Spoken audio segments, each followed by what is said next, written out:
I am standing with my friends at the end of the street, watching as the sun sets behind the tall trees. We have a mischievous glint in our eyes as we plan our next move, ding-dong ditch. The street is quiet, with only a few houses scattered around. The air is crisp and cool, sending shivers down my spine.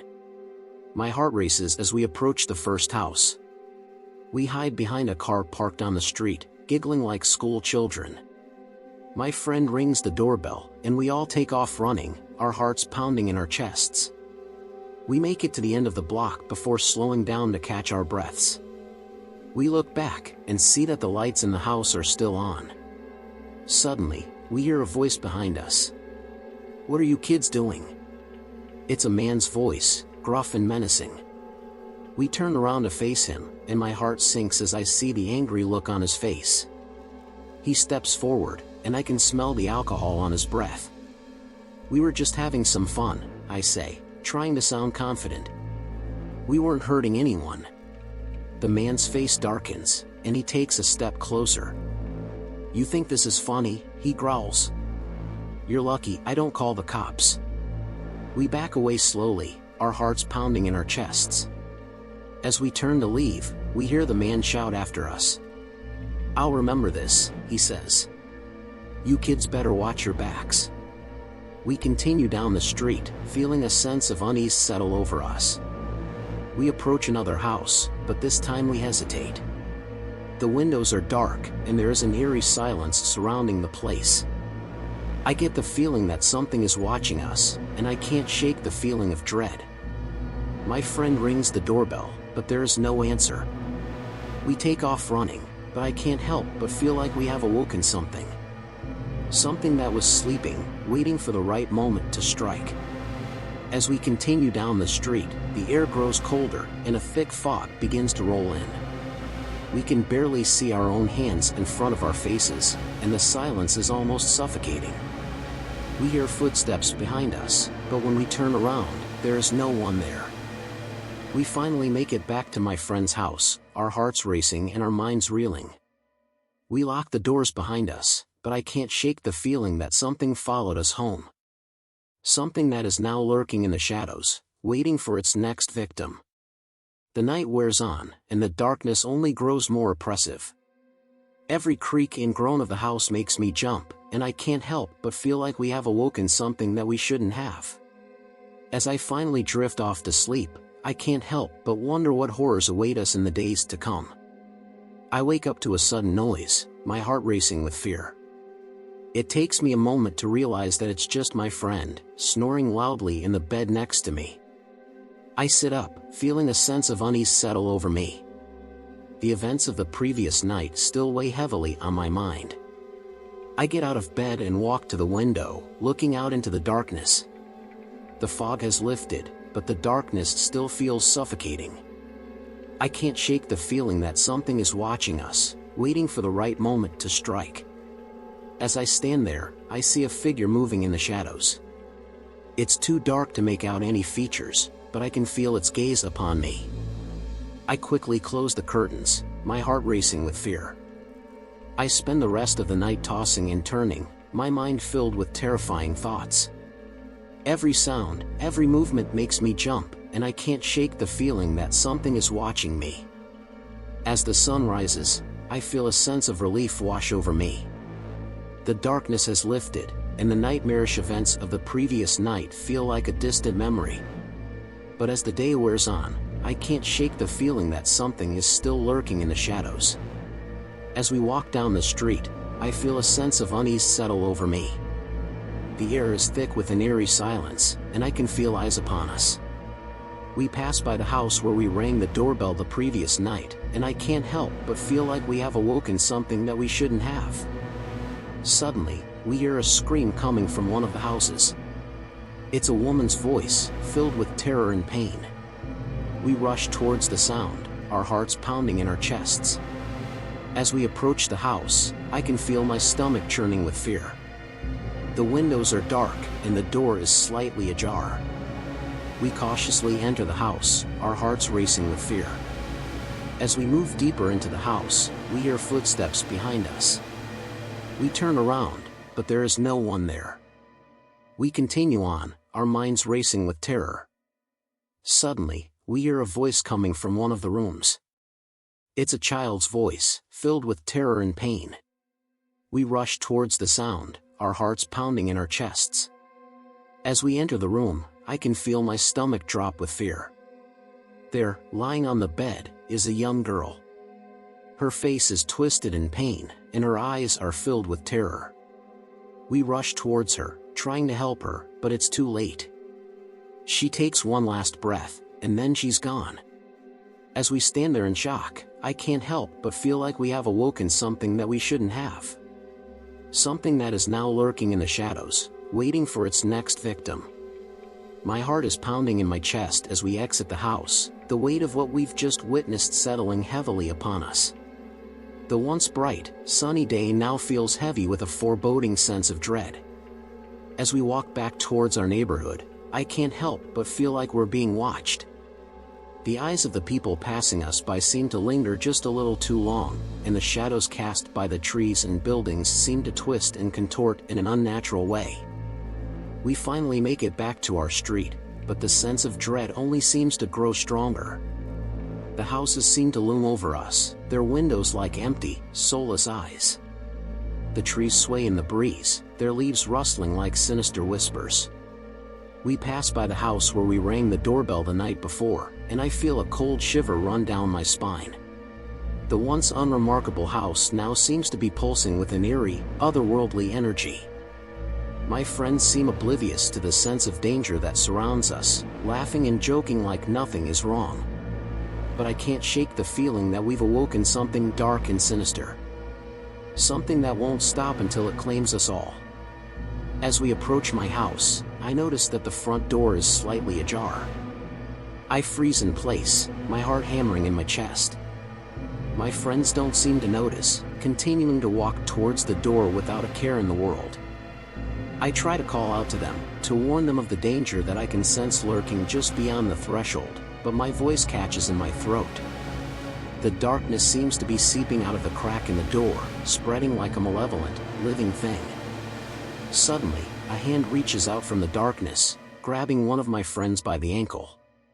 He screams, thrashing wildly as he's dragged towards the open door. I try to grab hold of him, to pull him back, but the darkness is too strong. I watch in horror as my friend is pulled through the door, disappearing into the darkness. The door slams shut, cutting off his screams. I stand frozen in place, unable to process what has just happened. The darkness seems to be pulsing with a sinister energy, and I can feel it calling out to me, beckoning me to join it. But I know I can't give in. I have to fight, to resist the darkness that now surrounds me. I take a deep breath and steel myself for what is to come, knowing that the fight for my life has just begun. I quickly realize that I'm not alone. The darkness seems to be alive, and it's moving towards me with a frightening speed. I turn and run, my heart pounding in my chest, but I can feel the darkness closing in on me. As I run, the houses around me seem to shift and contort, their windows turning into gaping, toothy maws. The trees lash out with their branches, their leaves turning into razor-sharp blades. I stumble and fall, scraping my hands and knees on the pavement. The darkness surrounds me, a palpable force that seems to be draining the life out of me. I try to scream, but my voice is choked off by the darkness. Just when I think it's all over, I hear a familiar voice. It's my friend who was dragged into the darkness, his voice faint but unmistakable. He's calling out to me, telling me to keep fighting. With a newfound determination, I force myself back to my feet and continue running. I don't know where I'm going or how I'm going to escape, but I know I have to keep moving. Suddenly, I see a faint light in the distance. It's small and flickering, but it's a glimmer of hope in the darkness. I run towards it, my heart lifting as I get closer. But just as I'm about to reach it, the light flickers out. The darkness engulfs me once again, and I feel myself sinking into a bottomless abyss. And then, just as suddenly, I'm back on my street. The houses and trees are no longer twisted and malevolent, but the feeling of dread is still there. I look around for my friends, but they're nowhere to be found. The only thing left is a small, crumpled note lying on the ground. I pick it up and read the message scrawled across it in jagged letters. "Welcome to the game. You're it." I feel a cold sweat break out on my skin as I read the chilling message. My heart races, my mind racing to comprehend the meaning behind it. Was this some twisted game? Had my friends set me up for some sick thrill? My thoughts are interrupted by the sound of footsteps behind me, and I turn around, expecting to see my friends laughing and joking. But it's not them. Instead, I'm face to face with a figure dressed in a tattered cloak. Its face is hidden in shadows, but I can feel its malevolent gaze piercing into me. I try to scream, but my voice is caught in my throat. The figure reaches out with a gnarled hand, and I feel a wave of cold energy wash over me.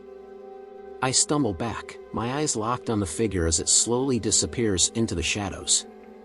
Panic sets in as I realize that I'm all alone in the dark. I start to run, not knowing where I'm going, but just wanting to get away from the horror that is lurking around every corner. As I round a corner, I'm suddenly face to face with another figure. This one is different, though. It's not shrouded in a cloak, but instead, it's a towering figure made of solid darkness. Its eyes blaze with an otherworldly light, and I feel a sense of dread wash over me. I turn to run, but the darkness seems to be alive, and it's closing in on me with incredible speed. I can feel its icy grip on my soul, draining the life out of me with every passing second. Just when I think it's all over, I hear a familiar voice. It's my friend who was dragged into the darkness, his voice faint but unmistakable. He's calling out to me, telling me to keep fighting.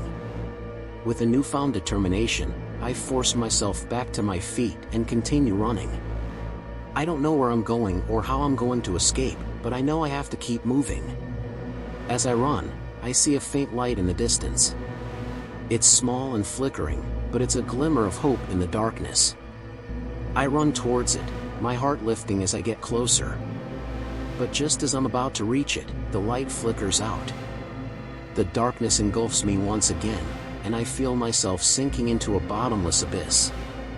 I wake up with a start, my heart racing as I realize it was all just a nightmare. But then I see the note lying next to me on the nightstand, and I know that it was more than just a dream. The game is real, and I'm still playing. Trembling with fear, I jump out of bed and quickly get dressed, not knowing what to expect next. I glance at my phone and see that it's nearly dawn, the sun starting to rise over the horizon.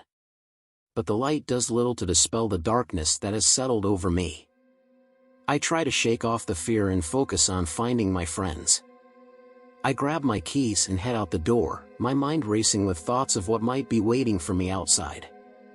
As I make my way down the street, I notice that something feels off. The air is thick with an ominous stillness, and the houses around me seem to loom menacingly in the early morning light. I hear a faint rustling sound behind me and spin around, my heart in my throat. But it's only a stray cat, its eyes glowing eerily in the dim light. I keep walking, my senses on high alert, trying to keep an eye out for any sign of my friends. But the more I walk, the more I feel like I'm being watched. Suddenly, a hand reaches out from behind a nearby tree and grabs me, pulling me into the shadows. I scream, but a gloved hand clamps over my mouth, silencing me. I struggle against the grip, but it's too strong. The hand drags me into the darkness, and I feel myself being pulled deeper and deeper into a nightmare. As my eyes adjust to the darkness, I see my friends standing before me, their faces twisted into cruel grins. They had set me up all along, luring me into this twisted game. But their eyes soon widen in terror as something moves behind them. A shadowy figure emerges from the darkness, its eyes blazing with an otherworldly light. It's the same creature that had been stalking me earlier. My friends try to run, but the creature is too quick. One by one, they're dragged screaming into the shadows, disappearing without a trace. I'm left standing alone, the last one to face the horror that has consumed us all. I know I have to fight if I want to survive, but the darkness seems to be closing in on me, suffocating me with its icy grip. Just when I think it's all over, I hear a voice calling out to me. It's the same voice that had helped me escape the darkness earlier. With renewed strength, I forced myself back to my feet and faced the creature head-on. The battle is long and grueling, but I finally manage to defeat the creature. The darkness dissipates, and I find myself standing alone on the empty street, the sun now fully risen. As I catch my breath, I realize that I'm no longer alone. My friends are standing beside me, their faces pale and shaken. We exchange a wordless nod, knowing that we'll never forget the horror that we faced that night. As we make our way back to our homes, I can feel the unease settling over me once again. The terror of what we just faced lingers, refusing to let go. I start to question whether what we saw was even real. Could it have just been a nightmare, a figment of our imaginations? But as we reach the corner of our street, we see something that sends chills down our spines. A group of teenagers, the same ones who had been bullying us earlier, are standing on the sidewalk, laughing and pointing in our direction. My heart sinks as I realize that they must have been behind the whole thing, using the supernatural as a means of terrorizing us. I want to confront them, to make them pay for what they've done. But the fear inside me is too great, and I know that we're no match for them. As we make our way past them, one of them steps forward, his face twisted into a sneer. "You guys got what you deserved," he spits, before turning and walking away. I feel a surge of anger and frustration, but also a sense of futility. We had faced a real horror, something that had almost destroyed us. But to the rest of the world, it was just a game, a means of entertainment. As we part ways and I make my way back to my house, I can't help but feel a sense of disappointment. We had survived, but at what cost? The world was still full of people who would stop at nothing to get what they want, even if it meant hurting others. I know that I'll never forget what happened that night, and that it will forever haunt me. But I also know that I can't let it consume me. I have to find a way to move on, to find some sense of peace amidst the chaos. As I lay in bed, staring up at the ceiling, I realize that there's one thing that I can do. I can make sure that what happened to us doesn't happen to anyone else. I can stand up to those who would try to hurt others, and make a difference in the world. With that thought in mind, I finally drift off to sleep, my heart heavy but my resolve strong. The horror may be over, but the fight has just begun. Thanks for watching.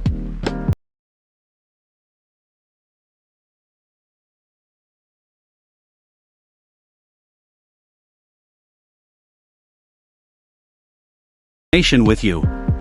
Don't forget to click the notification bell so you never miss an upload. Thank you again for tuning in, and we'll see you in the next video.